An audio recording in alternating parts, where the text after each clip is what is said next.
Welcome to The Explainer. Today, we're digging into a really powerful story about survival, faith, and what it truly takes to heal. So let's dive in. We're unpacking Nigerian artist Ruby Gyang's memoir, Goodbye, Old Friend. And really, that quote says it all. It's this raw, but also incredibly hopeful journey from a silent, decade-long battle with depression to a totally new understanding of healing and purpose. You know, Ruby's story, it doesn't start with some big, dramatic breakdown. It's more of a quiet, slow unraveling. It's about a series of wounds that, because they were left unattended, kind of created an open door for something much darker to take root, long before she even knew what to call it. It really began as this cascade of events. First, back in 2002, a dream she'd worked so hard for, to study music in Europe, was shut down. And not just by her father, but by relatives she trusted who actually worked against her behind her back.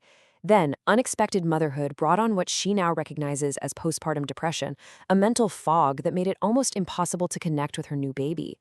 That same fog followed her to university, where it led to failed classes and this deep, crushing isolation. So she moves to Lagos, right? Thinking it's a fresh start. But you can't outrun that kind of unresolved pain. It just packs its bags and comes right along with you.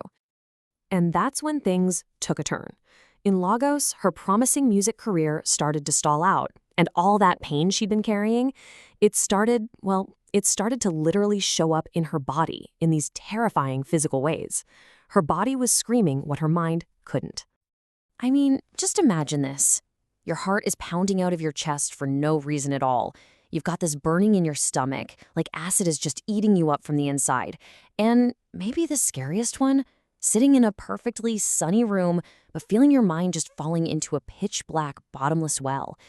And then, the thing that was her art, her identity, her singing voice, it started to crack. It started to fail. So finally, in 2013, she goes to her family doctor and she gets a word for what's been happening. Depression. And, there's a certain relief in just having a name for it, right? But knowing the name of the enemy, that's just the first step in a very long war.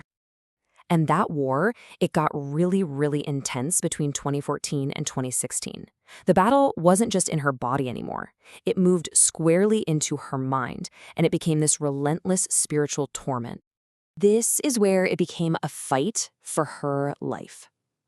Just listen to her words here. She describes these invasive suicidal thoughts not as her own feelings, but as these external attacks. She would spend her nights literally rolling on the floor, silently screaming for help, fighting a war for her own sanity that absolutely no one else could even see. Okay, so then in late 2016, everything changes.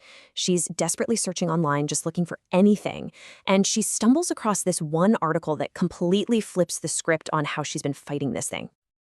And this was the big aha moment. Look at this shift. She went from believing I'm fighting a flaw inside of me to a totally new revelation. I am fighting an entity attacking me. Think about how huge that is. It wasn't a part of her anymore. It was an outsider, an invader. And if it's an invader, well, you can fight it. So that new perspective gave her a whole new strategy, what she calls spiritual warfare. She started literally writing down Bible verses and speaking them out loud every single time those attacks came. She wasn't just passively praying for help anymore. Nope.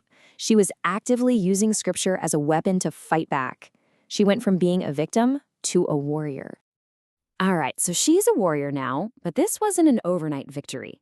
The next leg of the journey, from 2016 to 2021, wasn't about a quick fix. It was a slow, really intentional process of being put back together again, piece by piece.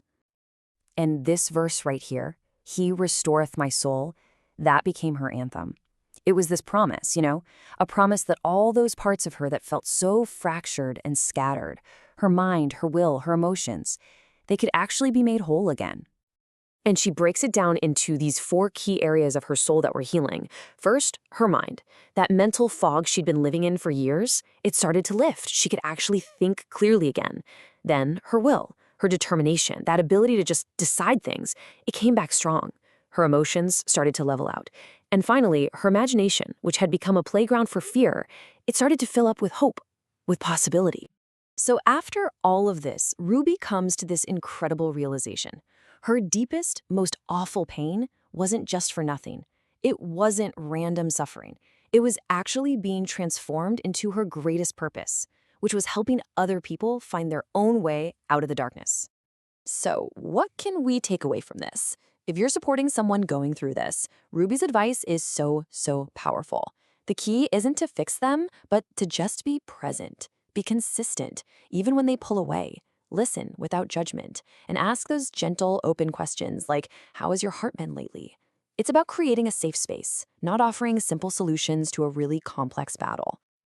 Ruby Gyang's incredible journey leaves us with this final, powerful question, and it really challenges us to think. What if our deepest wounds, the trials we think are going to break us, might just be the very things that are preparing us for our greatest transformation?